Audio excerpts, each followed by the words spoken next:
baby. Let's give it just a few minutes. See if there, I got a water.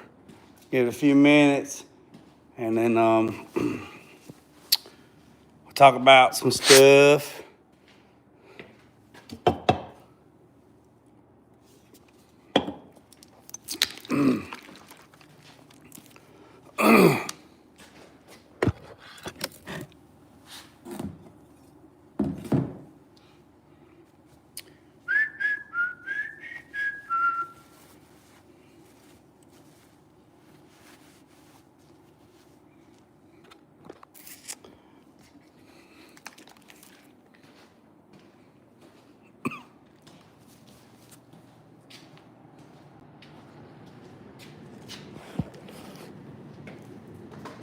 Hear that heat cook in? Yeah, boy.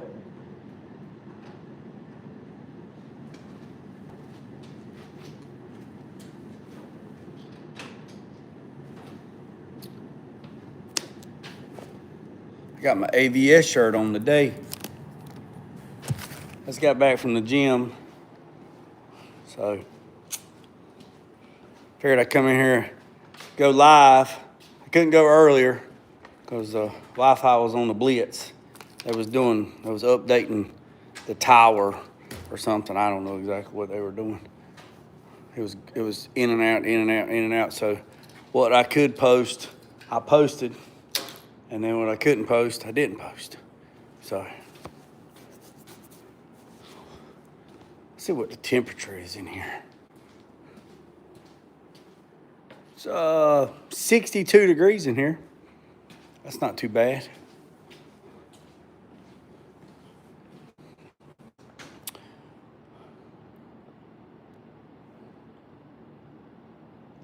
Give a few minutes.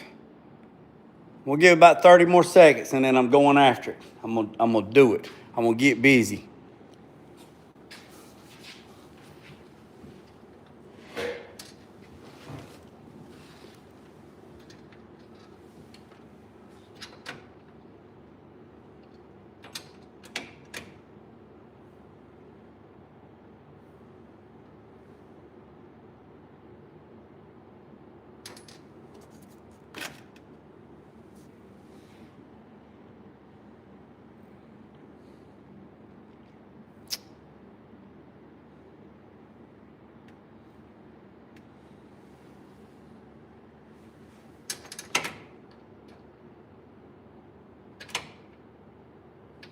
Well, that's different.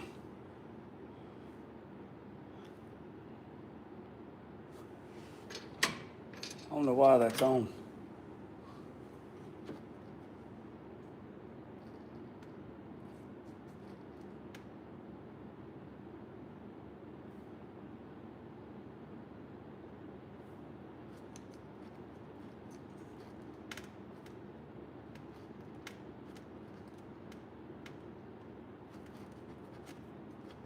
I ain't got a clue.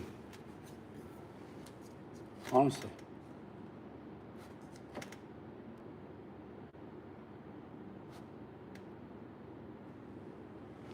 Oh, it's setting up.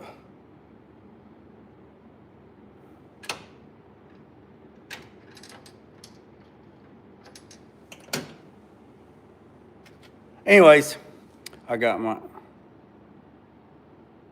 don't know what that means. Anyways, all right, so give you a little update on the C10. On the C10. So got the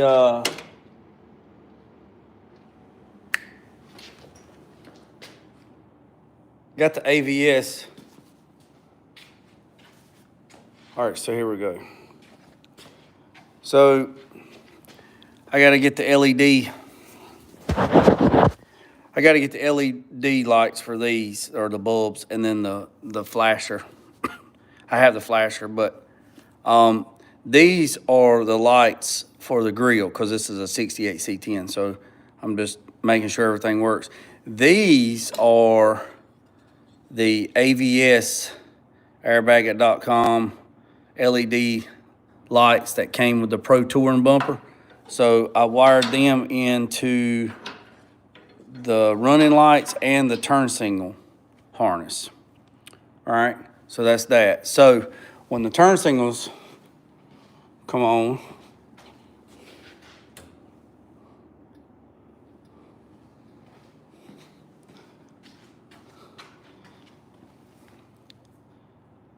we got turn signals,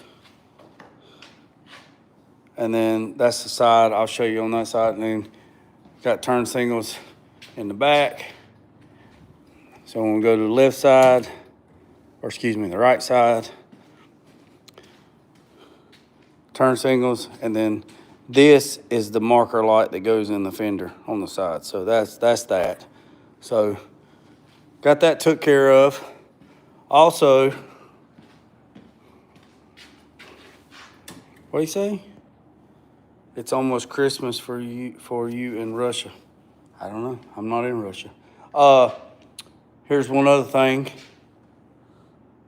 So the lights for the Vintage Air 3-knob controller, man, they are so nice. They are so nice. So let me show you this. So that's the LED lights. The controller, there's a fan that changes it from up to down. And then this is the temp, but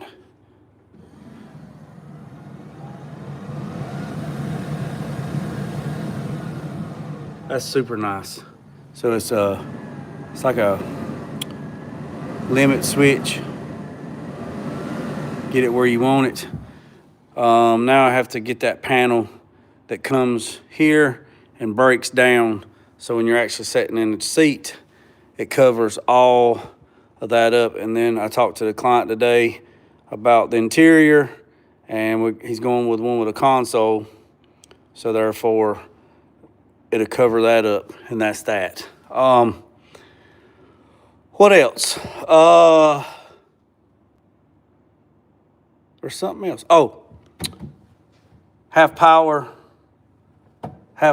to the Terminator X. Lights come on, so I'll turn the switch. Oh, let me go over here and I'll show you.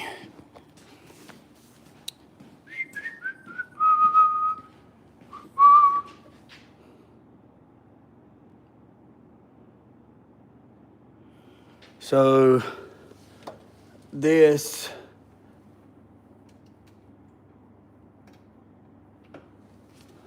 all right, so when you turn the switch on,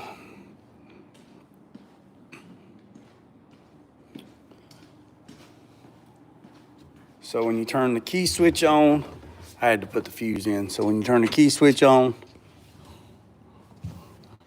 I got power to the Terminator X, but the handheld don't come on. So did a little troubleshooting with it, and Holly said that they would just send me a brand new display screen, and then they said just throw this one away or whatever. Don't even worry about sending it back. So that's that. The bracket that I picked up yesterday when y'all watched the live, here it is right here. I got it cleaned up. That's one coat of black epoxy. So let that dry real good, and then I'll put another coat on it. But I will show you this part. I made a template. I went ahead and made a template. So there, I made another one, a template. So I'm gonna take this one off and hang it up on the wall. So if another truck comes in here, 67 to 72, that's missing this, I got a template to make one. So the reason why that thing has rubber stoppers on it is because when you let off the brakes, if it didn't have that rubber stopper, it would hit. So you can't see it, but I made a strap that holds the steering column up. So the steering column's good. On that, I just have to adjust this rubber boot. This rubber boot goes up into the gauge benzel. And then there is a small decorative piece that you can buy. You can buy that part.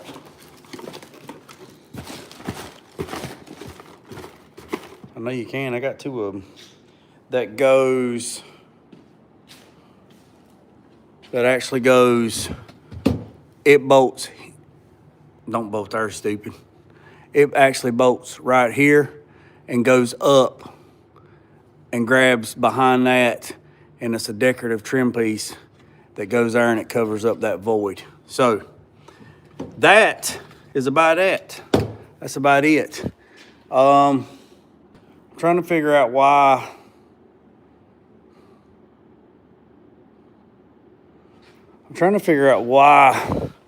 these lights are staying on. Why?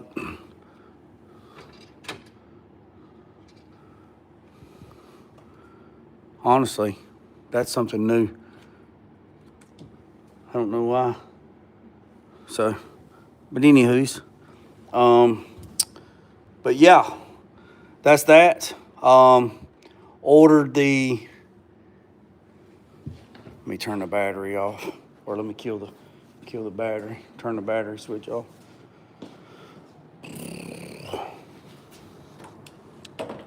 So I talked to the client today.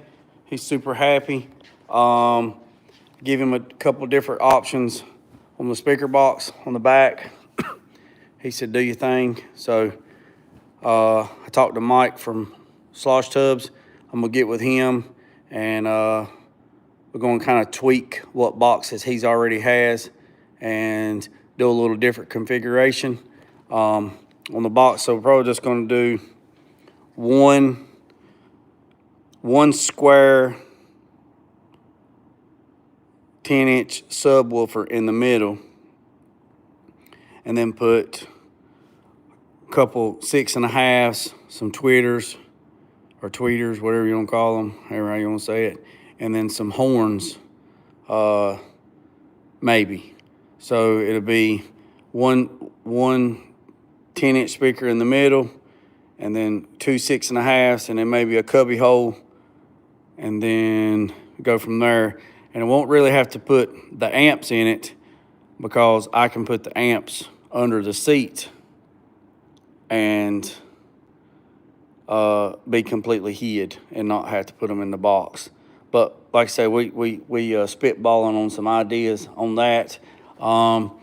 He said that he did want to go with TMI interior, so I got to get on TMI's website and design the front seat and the door panels. He wants to go with the bucket seat. Actually, it's a bench, but it's a bucket in the middle, like in the new trucks, like 2015, 16, 17, 18 Chevrolet trucks. So it's a full bench, but it has where you can drop the console in the middle and pull it up. So if you drop the console down, or the center seat down, you'll be able to see the sub in the middle, and go from there. Because I got to keep it even, because if I put the sub on one side, then and the amp on the other side, then it's not gonna work with me, because it's gonna be offset, and it's not gonna be even on one side versus the other. So we'll have to put one sub in the middle, two 6.5s on this side, two 6.5s on that side, so it's evenly balanced, and then we'll go from there. Also, he wants full door panels, full dash pad, and we're gonna go with a dark buckskin leather interior color, and then we'll go from there. So that's about it. I don't have much today to show with. I mean, there's a lot of other stuff that I did, but it's underneath the truck, and like I said, I don't feel like crawling back underneath this thing today, but I did want to give you an update. Also ordered, oh yeah, here's something else. So I have to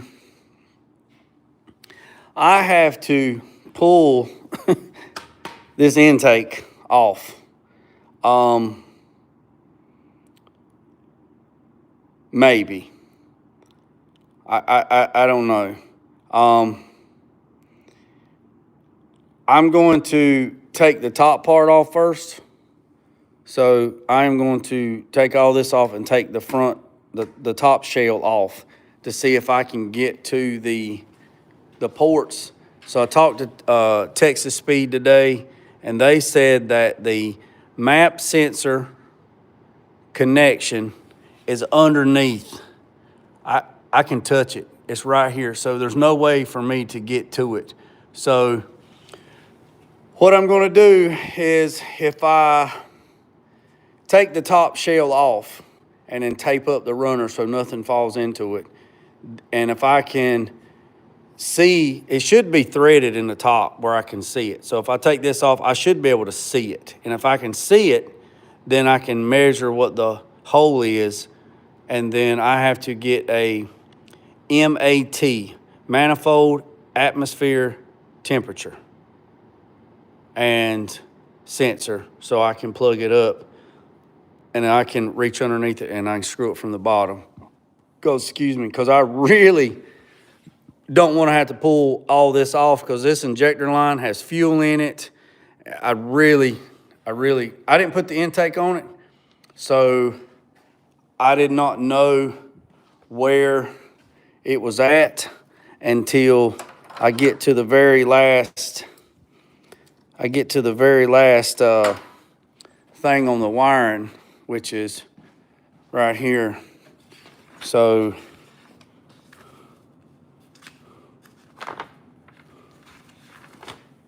right here, manifold air temperature. I have to get that sensor, which they give me 2 part numbers, and then I have to use manifold absolute pressure sensor. I can put this in the end. I can put this in the cold air intake, but I'm not, because they said that if you want a better reading than anything, use this line right here. This is the map sensor. I can run a vacuum line straight to this, to that, and we're good to go. This is a 6.0 block that's been built, stroked out, billet heads, billet run. Everything inside of it is forged. Everything. TKM built this engine. TKM Performance in Denton, North Carolina. They built the engine, so it's based off of 6.0, just the block, and then they done all their stuff. So everything in it, they machined the heads. The intake valves are 2.25. No, excuse me, I'm wrong. No, I told you wrong. I'll tell you how big the intake valves are. They are the size of a Red Bull can. So when I went up there, when they got through machining the heads, I had a Red Bull in my hand, and I said, good God Almighty, look at the size of that hole. And I had a Red Bull in my hand, and it fit right into the valve hole.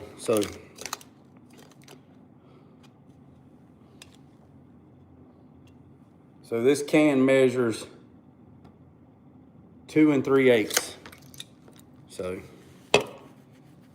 2 3/8. So I got a picture on my Facebook shop page where I took a Red Bull can like this right here and dropped it right into the hole, into the intake valve, where the intake valve was, the round part, yeah. So that's that. So I have the AC lines ordered, have a bunch of stuff for the AC ordered, lines, some little odd, just a lot of stuff. I mean, I'll do videos once I put everything on, then you can see it. But besides that, we're good to go. I think this battery, honestly, is no good, honestly.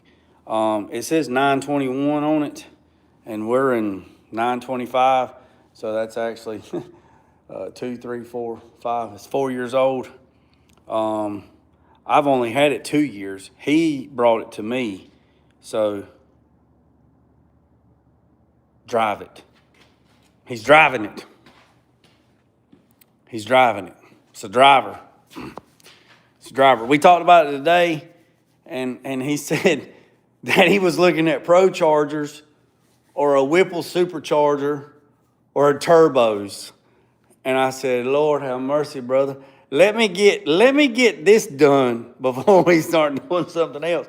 Because if you go to a Whipple, then that whole intake's coming off. If you go to a Pro Charger, then got to change, the whole front drive system's got to change, or we got to add some stuff to it, And if you want to put twin turbos on it, we got to do something else. I said, let's get this pig done, and then we'll go from there. It's going to be a tire burner anyway. I mean, it's running 315s on the back.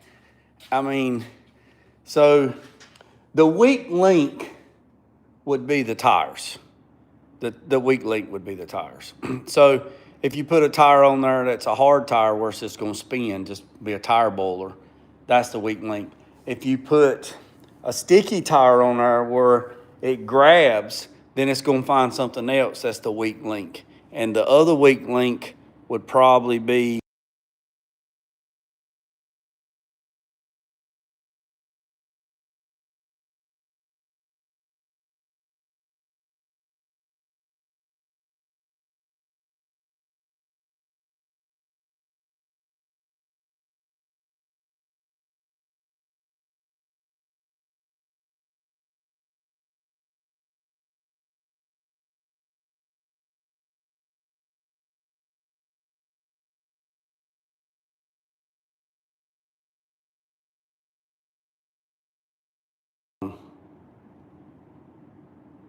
did I mute it? My bad. All right. I guess I hit it with my finger. My bad. Appreciate that, check engine. All right, so let me start back over. So the weak link would probably be the tires. So if he's running a 315 tire on the back, so if he puts a hard tire on there, then it's going to be just a tire burner. If he puts a soft tire on there and it hooks up, it's still going to be a tire burner. But the next weak link would not be, the next weak link would, I mean, it's possible it could be the rear end. I mean, but that's a Moser rear end, 33 spline axles. I mean, it's all heavy duty, upgraded. So it's got QA1 suspension. I mean, we'll have to adjust all that and adjust the coilovers. The drive shaft is a PST drive shaft out of Florida. It's 4-inch aluminum drive shaft, chrome ollie ends. It's rated at 2,000 horsepower, and I think they said, I want to say 1,300 foot-pounds of torque. I don't know. Appreciate it, Rooster. Thanks a lot. I guess I hit it with my thumb when I grabbed the side of the phone on the screen. So the weak link would probably be the tire. So it's possible it could be the transmission. American Powertrain took one of their 5 speeds, and they done about $3,000 worth of upgrade in the transmission to handle the engine. It has a SPI shatter shield. Has a upgraded high performance clutch. I forget which one's in it, but it's so thought about. So when he got the engine built, and then the transmission company, when I called to order transmission, they asked about the engine. So I told them what the engine specs were, told them what in a perfect world what it's supposed to make. It's been dynoed, and then I said, but it's not been chassis dynoed. And then they said, okay, so they built the transmission to accommodate the engine. And then I called PST, told them what drive shaft I needed, and then talked to Moser, and then they built the rear end. So, so the weak link would probably be the tires until it got traction, and then anything can happen. But everything's mechanical. I mean, anything can happen. I mean, don't want to wish no bad luck on nobody. You know what I mean? On nothing. But it is what it is. But it's going to be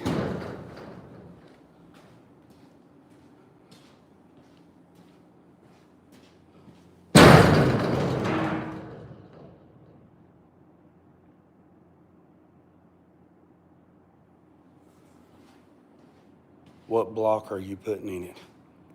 What block am I putting in what? This truck? You talking about that? The block's already in it. It's a TKM. It's a TKM engine. So it's just dusty, dirty. I'm sitting in here. It's already got a block in it. It's based off of a 6.0. I mean, that's what they started at, but it's all TKM, so it's their stuff. So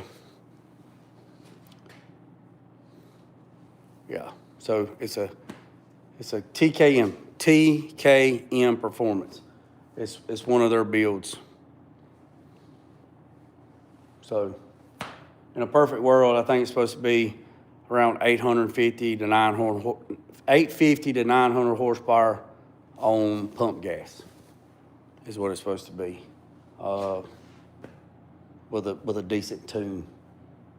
So that's that. That's about it, boys and girls. That's about all I got for you tonight. I'm doing a 5.3. Do you think I can cap the evap? I'm doing a 5.3. Do you think I could cap the evap? I can't answer that question. I don't have all the information. I mean, I guess you could, but it's probably going to pop a check engine light. I mean, a lot of that stuff, ties off of each other. You'll have to turn off. I don't know. I can't answer that question. I mean, I did a Cadillac Delete on my 2015 and put 3-inch long tube stainless steel headers in a Cadillac Delete with 3-inch exhaust. And I was only running O2 sensors upstream, and the check engine light come on and said, no data, because the downstream cats or downstream O2 sensors wasn't there. So I had to take it to a place and have them go into the, with a computer and turn that stuff off. I mean, I guess you could cap the evap, but I mean, it's probably going to pop a check engine light. Appreciate it, Chevy, man. So that's about it. So stay tuned for tomorrow, because there's going to be a little something different tomorrow. Tomorrow I'm traveling.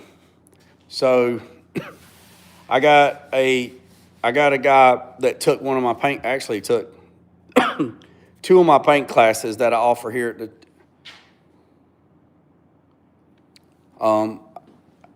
I don't know, I can't answer that question. So there's 2, I'll show you. This guy right here,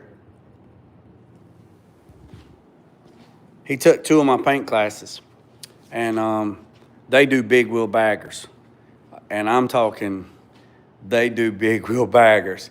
I mean, these things have 100,000 watts of stereo systems in them. I mean, they're $100,000 plus, $150,000 motorcycles. I mean, just craziness.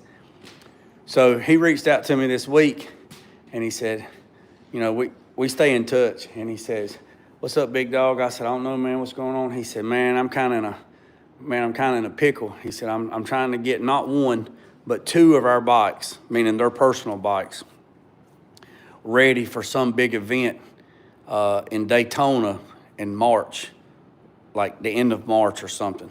And I said, "Yeah." And he said, "Man, we're trying to get this thing final done." So I think one bike has it has the big flaring in the front, it's got the big flaring in the front, and it's got I don't know what they're called, so don't beat me up on it. So I can kind of describe what it is. So it has the big flaring on the front, right? The big flaring has all these speakers in it. Then it has 2 things that come off the bottom of that has speakers in that. And then it has custom-made rear fender. Then it has 2 huge saddlebags on both sides with all kinds of speakers in it. And then one of them has a custom touring box with all these speakers in that. I think he said one bike had over 35 to 40 pieces. And 35 to 40 pieces on one bike, and then the other bike has got, 25 to 30 pieces, and they got them all. Supposedly everything's in final primer, and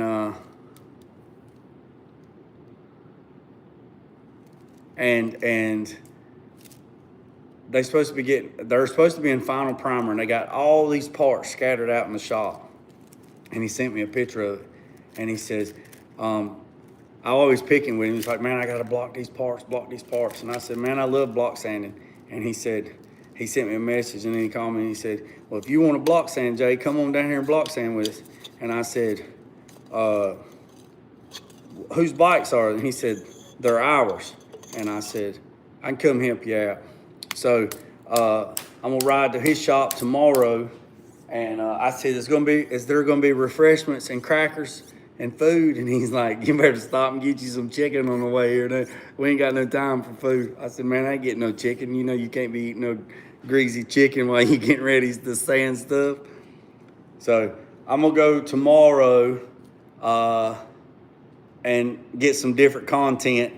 I'll do a live drive. I think it's about an hour and 30-minute ride. So I'll do a live in the morning.